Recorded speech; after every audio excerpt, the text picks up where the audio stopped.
Ndugu waandishi wa habari, ndugu wa Tanzania, napenda niwakaribishe hapa makao makuu ya chama yaliyopo mjini Dar es Salaam Mikocheni, Edwin Mtei House. Ninawashukuru waandishi wa habari kwa kuja kutusikiliza hata kama tumetoa short notice kwenye bango letu, lakini mmefika kwa wakati, kwa hivyo nawashukuru sana. Ndugu wa Tanzania, Chama cha Demokrasia na Maendeleo tunapenda kuwataarifu na tunapenda kuwatangazia Watanzania wote kwamba chama hiki kinaenda kwenye ziara ambayo itakuwa ni Free Tundu Lissu katiba mpya phase 2. Na phase 2 tumeamua tutaanzia kanda ya kusini. Tutaanza operation yetu tarehe 18 Juni, tutaanzia mkutano wa hadhara na Chingwea, lakini tarehe 19 Juni tutakuwa Masasi, alafu tarehe 20 Juni tutakuwa Songea mjini, ambapo ndo tutafanya hitimisho la mkutano wa hadhara kwa kanda ya kusini. Mara baada ya hapo tutaenda kanda ya Nyasa na tutaanzia mikutano yetu tarehe 21 Juni, tutaanzia Njombe mjini. Sambamba na Njombe mjini kutakuwa kuna timu nyingine ambayo itaelekea Makambako. Kwa hiyo ina maana kutakuwa kuna timu mbili, moja itakuwa inaelekea Njombe mjini na nyingine itakuwa inaelekea Makambako mjini, lakini kwa wakati mmoja. Tarehe 22 Juni tutakuwa Mbarali. Tarehe 23 Juni kutafanyika mkutano mkubwa wa hadhara Mbeya mjini.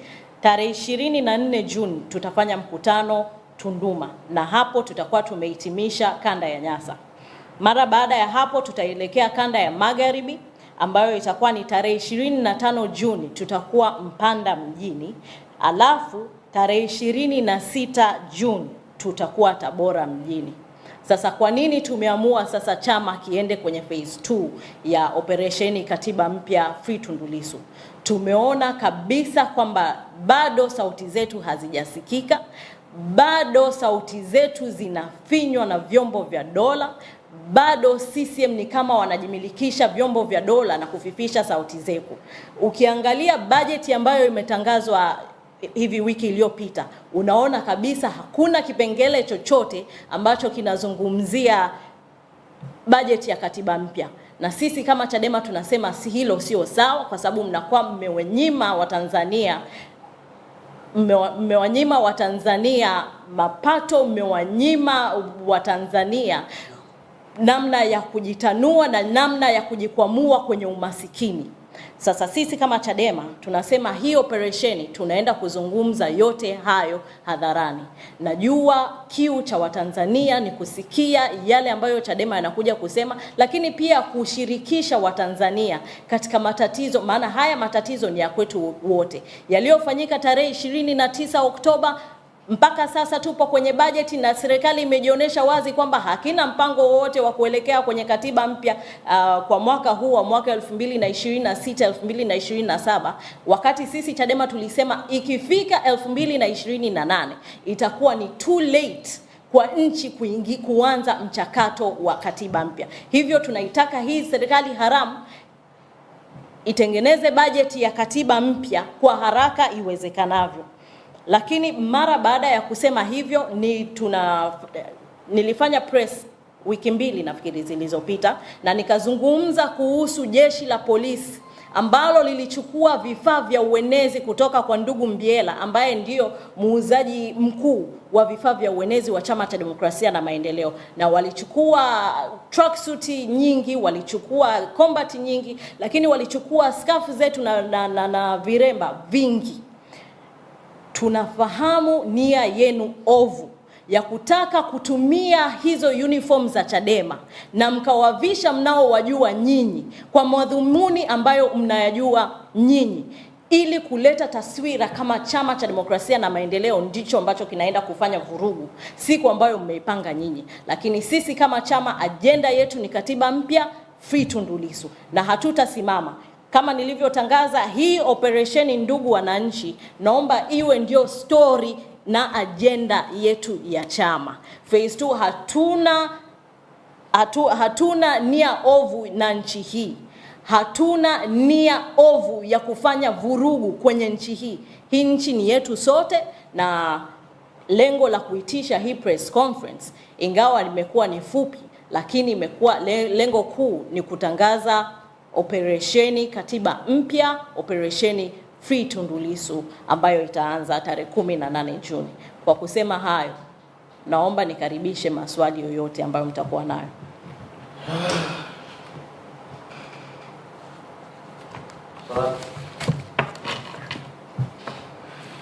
Karibu. Sorry. John. Ndio. Swali langu ni kwamba umesema mnaenda kwenye Free Lissu operation ya katiba phase 2. Lakini tumeona mlikuwa na phase 1 ambayo ilifanyika kwa baadhi ya mikoa hapa nchini. Cha kwanza tunataka kufahamu, je, phase 1 ime matokeo yake ambayo kama chama mpata baada kufanya phase 1 ambayo ilikuwa nyingine. Lakini swali la pili ni namna chama kitakavyo jilinda dhidi ya watu ambao watakuwa na nia ovu kwa ajili ya kuja kwenye mkutano. Mke kwamba umesema polisi wameshachukua sare zenu za chama. Mtawatambuaje kwamba hawa ni wanachama wetu halali na sio wanachama?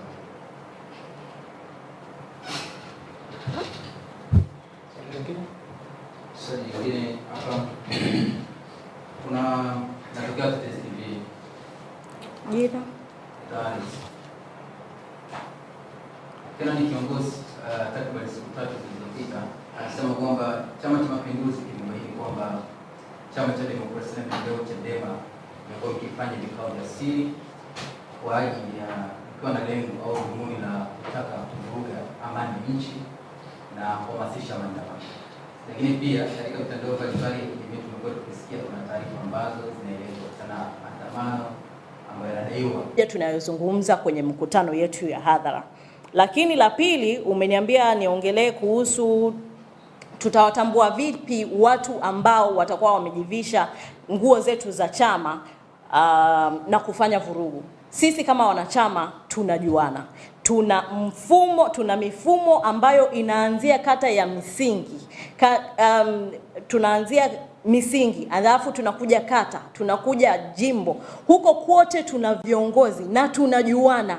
Tunajuana kwa namba zetu za CDME, lakini tunajuana kwa kushiriki vikao vyetu, na tunajuana kwa sababu tunashiriki vikao na mikutano ya hadhara. Hivyo wewe ambao umepanga kuja kwenye mkutano ukajivisha t-shirt ya Chadema ukafikiri hatutakutambua, unajidanganya pakubwa sana. Unajidanganya pakubwa sana kwa sababu tuna mifumo toka huko chini. Ukiambiwa tu useme tawi lako ni gani, jimbo lako ni gani, nani ni kiongozi wako wa tawi, tuna expect wewe unafahamu majibu ya hayo maswali ambayo tunakuuliza. Lakini nitaenda kwenye swali la pili ambalo ni la Bwana Harris kuhusu Kenan Kikaragosi. Sijui anaitwaje huyo. Nilikuwa nimejiandaa kujibu na kumzungumzia, lakini baadaye nikaona kwamba hafai kumpa muda, wala muda wetu wa chama ni very precious kumzungumzia kiongozi. Lakini kwa sababu mmeuliza, nitajibu, na nyinyi waandishi wa habari naomba muwe na muda kidogo. Sasa sisi kama Chama cha Demokrasia na Maendeleo Chadema tunasikitishwa lakini hatushangazwi na matamshi ya hivi karibuni ya mwenezi wa Chama cha Mapinduzi ambaye amekaririwa akidai kuwa Chadema inaongozwa na wanaharakati na kwamba chama chake kina taarifa za uhakika wa chama chetu kushirikiana na wanaharakati kuandaa maandamano yenye lengo la kuvuruga nchi. Chadema tunazichukulia kauli hizo kwa uzito mkubwa sana, kwani tunaamini kuwa huo ndio msimamo wa kikundi chao kilichokuwa chama cha siasa na kuamua kujifungamanisha na dola. Hivyo kauli yoyote inayotolewa na kikundi cha CCM ndiyo kauli ya dola.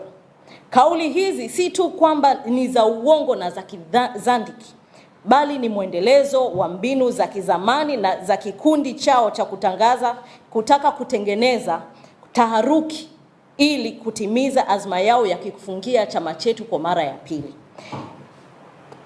Tunafahamu mipango yao yote mibovu dhidi ya chama chetu wanaoipanga baada ya kushindwa kuhimili na kutokuwa na majibu ya hoja nzito zinazotolewa kwenye mikutano ya hadhara. Sasa wanataka kutoa majibu kwa kufungia chama tena kwa mara ya pili. Chadema inaongozwa na viongozi ambao wamepatikana kwenye uchaguzi huru, na hawa viongozi wanafanya maamuzi au wanatekeleza maamuzi ya maazimio ya vikao. Hivyo basi kiongozi awe na adabu. Hiki ni chama cha siasa. Chadema sio CCM iliyojifia kisera na kihoja, iliyopoteza mvuto mbele ya wananchi na Watanzania na umla kwa ujumla, na kuelekea kujipachika kwa kutumia mitutu ya bunduki. Kiongozi, ukome kabisa kusingizia chama chetu, na ufahamu sisi hatutakuwa tena na muda wa kujibizana na wapambe. Tutajibu hoja kwa hoja na kuwajibisha kisiasa wale wote wanaohusika na maamuzi yanayoathiri maisha ya Watanzania. Wanaharakati sio watu wabaya, ila kikundi cha CCM kimefanya hili neno wanaharakati kuonekana ni watu waovu. Lakini wanaharakati ni watu ambao wanatoa fikra zao kwa kutumia uhuru wao, lakini pia kwa kuangalia yale ambayo yanaendelea nchini na kukataa udhalimu. Wanaharakati, asasi za kiraia, NGO na wananchi wa kawaida si maadui wa taifa, ni wadau wa maendeleo na haki. CCM inaogopa wanaharakati, inaonesha ni kiasi gani inaogopa watu wanaotumia uhuru wao kufikiri. Ndugu zangu wa Tanzania, nchi hii haivurugwi kwa maandamano ya amani. Nchi hii inavurugwa kwa ugumu wa maisha na mfumuko wa bei za bidhaa. Nchi hii inavurugwa kwa ufisadi na ubadhirifu wa mali za umma, kama ripoti za CAG zinavyoainisha kila mwaka. Nchi hii inavurugwa kwa ukosefu wa ajira wa vijana na kubana demokrasia na uhuru wa kutoa maoni. Napenda kumwambia huyo amwambie anayemtuma, Watanzania bado wapo kwenye huzuni ya kuuawa kwa ndugu zao Oktoba 29.